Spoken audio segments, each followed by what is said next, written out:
जय जगन्नाथ मो चैनल को बहुत बहुत स्वागत। जदि आपण मैंने प्रथम थर पर मो चैनल रे देखुछंती लाइक शेयर सब्सक्राइब करेंगे और फेसबुक रे देखुतिले फॉलो करेंगे। शब्द शुणिकी जानी पार्थे केते क्रिस्पी होईची ये स्नैक्स आइटम आपण मैंने अति सहजरे अल्प समय रे करिकी रखि परिबे और मासे 2 मास पर्यंत रखिकी खाई परिबे।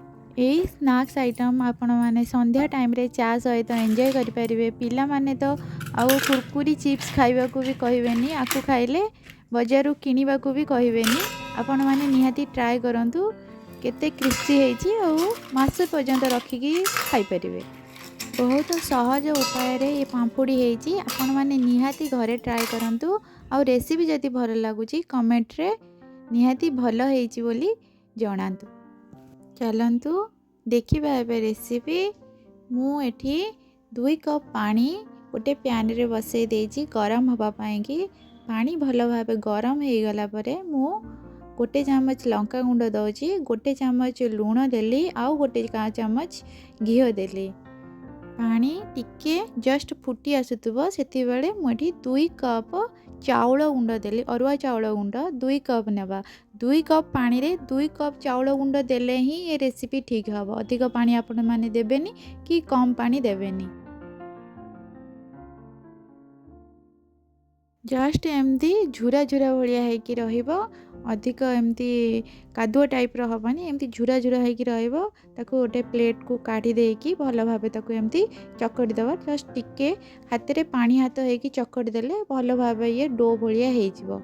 अटा जेमती दला हुए सेई टाइप रो हे जिवो। मु एठी कला जीरा गोटे चामच नेची, धड़ा राशि गोटे चामच नेची, ताको भल भाबे मिसेई किरी ताको अटा चकला भलिया चकड़ी किरी अटा जेमती डो भलिया हे जाए, अटा दला भलिया हे जिवो।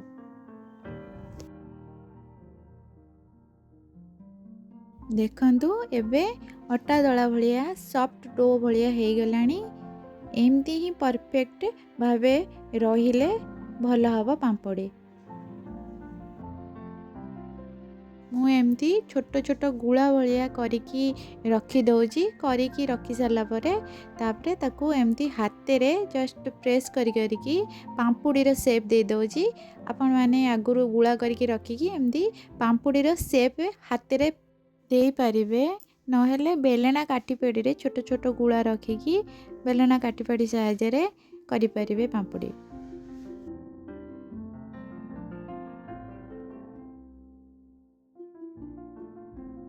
आपण मानकु मो रेसिपी वीडियो केमिति लागुची, भल लागुची, खराब लागुची कमेंट बॉक्स रे जणेले मु आपनकु धन्यवाद जणाइबी।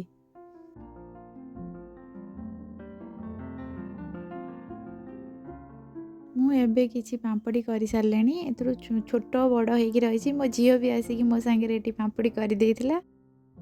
तेल गरम हवा पाई कि मु तेल कड़े बसई देइथिली। तेल एबे गरम हेइछि कि नाही देखिया पई गोटे छोट गुड़ा पकेइली। छोट गुड़ा ऊपर को पळे आसला माने तेल हेइ गलानी गरम। एबे गोटे गोटे पांपड़ी धीरे धीरे किनी पकेइबा। को मीडियम फ्लेम रे ही पांपड़ी की पकेइबा, नहेले पांपड़ी भीतर सब कंचा रहि जिवो, भल लागिवनी, दांतु को लागिवो।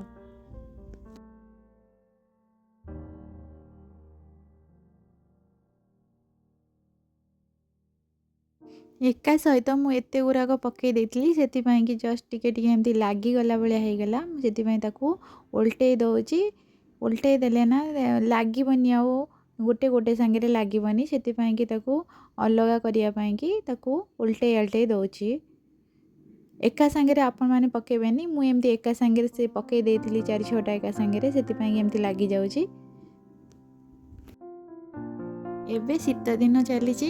एबे एई टाइप रो स्नैक्स आइटम संध्या टाइम रे चा सहित खाया को भल लागिवो। घरे आपण माने ट्राई करंतु। ये रेसिपी बहुत इजी, आपण माने निहाती ट्राई करंतु।